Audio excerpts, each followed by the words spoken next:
ఈ ఆలయంలో ఒక స్తంభం నేలకు తగలకుండా గాల్లో తేలుతూ ఉంటుంది. దీన్ని బ్రిటిష్ వాళ్ళు కూడా ఈ రహస్యాన్ని కనుక్కోలేకపోయారు. ఇది కథ కాదు, మన భారతదేశంలో ఉన్న ఒక నిజంగా ఒక ఆలయం. మరి ఇప్పుడు దీని గురించి పూర్తిగా తెలుసుకుందాం.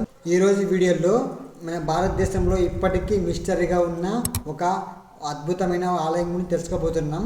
వీడియోని పూర్తిగా చూడండి ఫ్రెండ్స్, అలాగే లైక్ చేసుకోండి. ఈ ఆలయం పేరు వచ్చేసి లేపాక్షి వీరభద్ర స్వామి ఆలయం. ఈ ఆలయం వచ్చేసి మన ఆంధ్రప్రదేశ్లో అనంతపురం జిల్లాలో ఉంది. ఈ ఆలయం విజయనగర సామ్రాజ్య కాలంలో సుమారు 500 సంవత్సరాల క్రితం నిర్మించబడింది. ఇక్కడ మనకు శిల్పకళ, భక్తి మూడు కలిసిన అద్భుతమైన స్థలం ఇది. ఆ ఆలయంలో మొత్తం 70 రాతి స్తంభాలు ఉంటాయి. కానీ అందులో ఒక స్తంభం గాల్లో తేలుతూ ఉంటుంది, అంటే కింద నేలకు తగలకుండా గాల్లో తేలుతూ ఉంటుంది. ఆ స్తంభం కింద కాగితం కానీ ఒక గుడ్డ కానీ సులభంగా పోతుంది.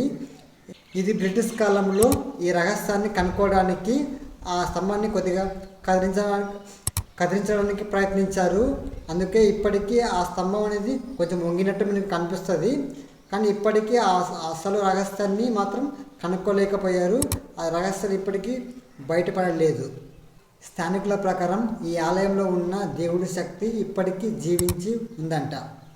కొన్ని సందర్భంలో ఈ ఆలయం లోపలికి వెళ్ళగానే భారం, వింత, చలి అనుమతి కలుగుతుందని చాలామంది చెబుతారు. అసలు ఇది భక్తి శక్తియా లేదా ఏదైనా రహస్యమా? శాస్త్రవేత్తలు అంటారు ఇదొక అద్భుతమైన నిర్మాణ నైపుణ్యమని. భక్తులు అంటారు ఇది ఒక వీరభద్ర స్వామి మహిమ అని. కానీ దీంట్లో ఏది నిజమో అనేది ఇప్పటికీ ఒక ప్రశ్న. ఫ్రెండ్స్, ఇంత ఫ్రెండ్స్, మీ అభిప్రాయం ఏంటో కామెంట్లో చెప్పండి. ఇలాంటి రహస్యమైన వీడియోస్ కోసం మన ఛానల్ని సబ్స్క్రైబ్ చేసుకోండి, అలాగే గంట సెంటర్ యాక్టివ్ చేసుకోండి. అలాగే వీడియోకి చిన్న లైక్ చేసుకోండి ఫ్రెండ్స్. నెక్స్ట్ వీడియోలో కలుద్దాం. Bye friends.